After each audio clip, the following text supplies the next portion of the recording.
Okay, back again. Hello, welcome back.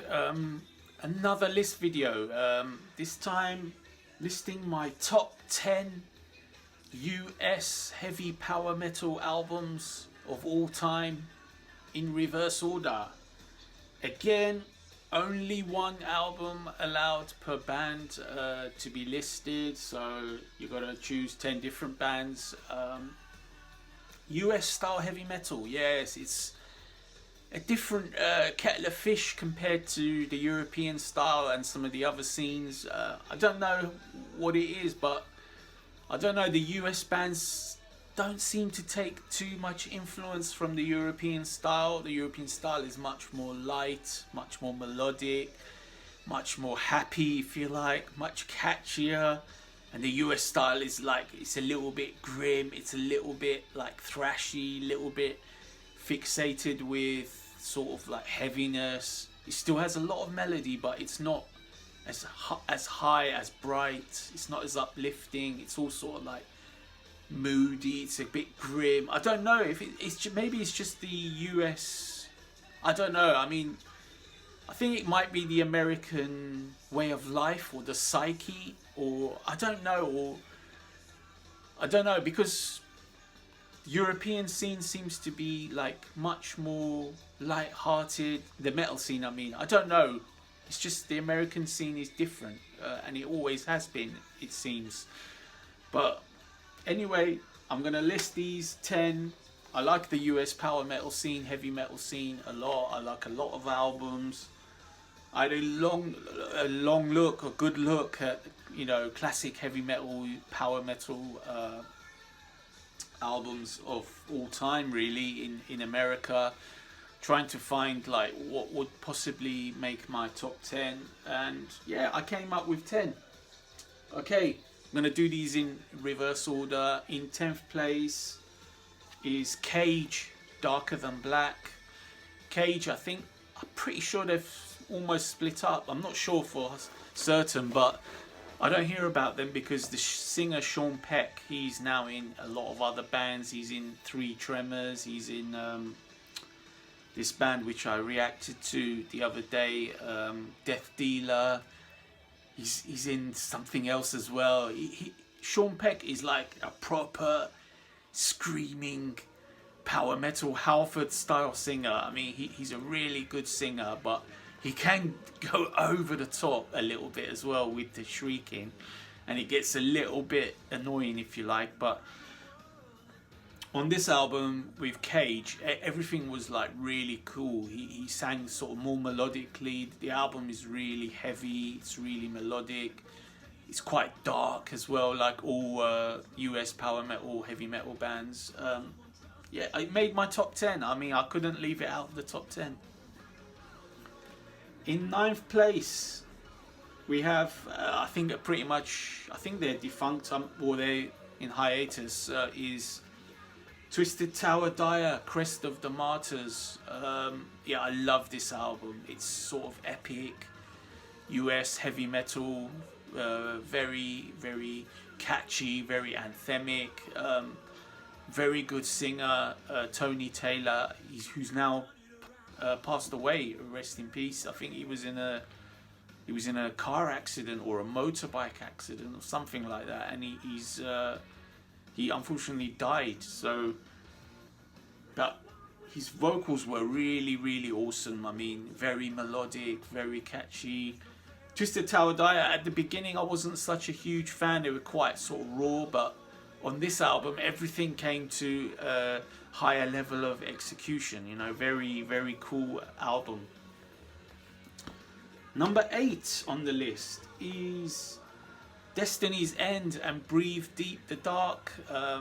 James Rivera on vocals. This is like a band that was born out of the end of well, not the end, but I think Hellstar stopped for a while, but Destiny's End came around, and Breathe Deep the Dark is just an awesome album. It's like quite a raw production, a very thrashy sound, but still very melodic, and James Rivera's vocals are just like he's a very, very sharp singer. He's like very high pitched, but he's got a very clear tone. Like you can tell it's him straight away. This is what I like in some singers, to be able to tell who they are without, you know, thinking, well, who's that? Who's this? Who's that? Yeah, he's very distinctive, high pitched, but also very. The way he pronounces the words is very like very clear, very sharp. There's no grit in the voice at all, which is what I like. And I like the songs as well in this album. A very cool album. They did one after as well, which I didn't like quite as much, but this was an awesome album. Breathe Deep the Dark. I love this album. If you like Hellstar, you're gonna love Destiny's End. Okay, number 7 is Jack Panzer and Mechanized Warfare. Yeah, I love this album. It's Jack Panzer's sort of like clean, very well produced era, coming from the early stuff, which is a little bit more raw, very heavy. I love the Tyrant's vocals. Harry the Tyrant Conklin, he's an amazing US power metal singer. You know, can be very high pitched, very recognizable tone again. I love the guitars in Jack Panzer. At this time, I think it was Chris Broderick. He was one of them. He went on to join Megadeth after that. But I love this album, Mechanized Warfare. It's a great album. Very clean riffs, quite technical, very melodic still. A very cool album. Okay, number 6, yes, is Visigoth's Conqueror's Oath. I love Visigoth. They're a fairly new band. They've had about 2 or 3 albums, I think. Very cool band, very melodic, great singer, Jake Rogers. I mean, this guy, he's one of the best power true heavy metal singers in the US today. I mean, the band is not hugely popular, but they play. I mean, when they came to the UK, they played a tiny club, 200 club, and it was very full, but only 200. And it was like amazing to hear him live. Like his voice is like booming power melodic voice, and the songs are like heroic, epic, very catchy, very anthemic. Like just makes you wanna, you know, do the old fist pumps. Very cool album. Okay, the top 5. In 5th place is Nevermore, The Politics of Ecstasy.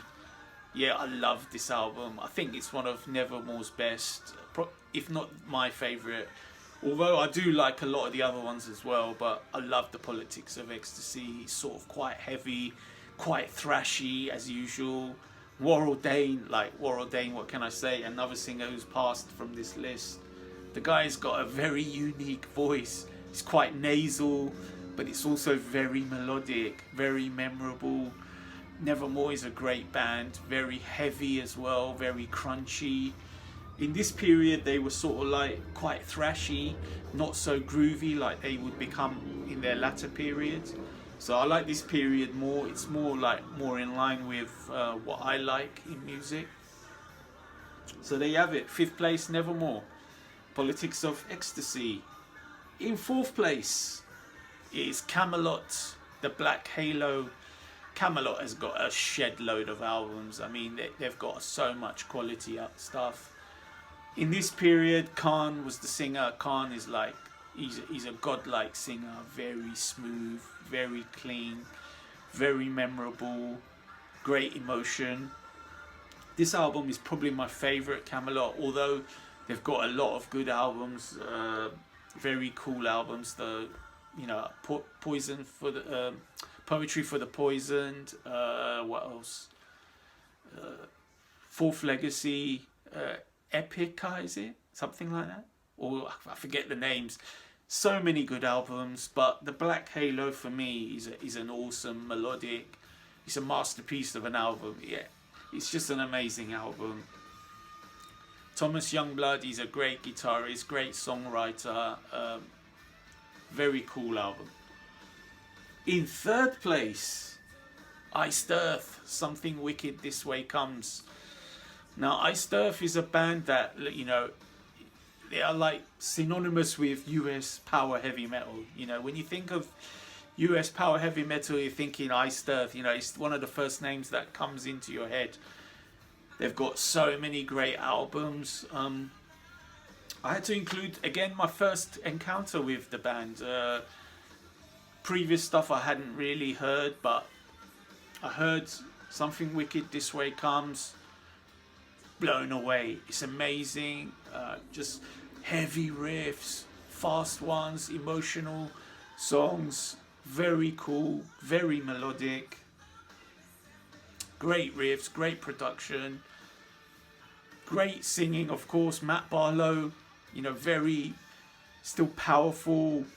Some edgy vocals. Very, very cool. Okay, in second place, an album I've talked about on this channel in various times. It's Sabotage, Hall of the Mountain King. I love this album front to back. It's classic heavy metal. It's not like power metal like nowadays, because it's not speed fixated. It's sort of just mid-paced, rocking, catchy heavy metal. You know, it's just an awesome album. I've talked too much about this. John Oliver, characterful singing, great guitar playing. Chris Oliva, another person who's passed from these lists. Just an awesome album, front to back, amazing.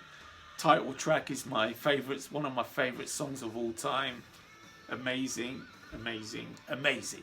But it's not my number one US heavy power metal album of all time. And I've talked about this album here plenty of times. It's Virgin Steel and Invictus. This album is absolute top of the heap, amazing for me. I mean, I love Virgin Steel anyway, but this album in particular is just like, it's godlike status for me. David DeFay, he's just an amazing singer. I love that guy's vocal style. You know, some people don't like it a little bit because of his like highs and lows and shrieking and all that, but I just love his character. The songs are like beyond epic. Quite heavy. They're like Thinking Man's Manowar, people call Virgin Steel, which is a good title. I mean, they're sort of like, the songs are a bit cerebral, you know, lots of talk about myths and power and everything they throw into this album. 79 minutes. They fill up the CD with as much music as possible. An 80-minute CD. Virgin Steel, Invictus, #1 US power metal album of all time.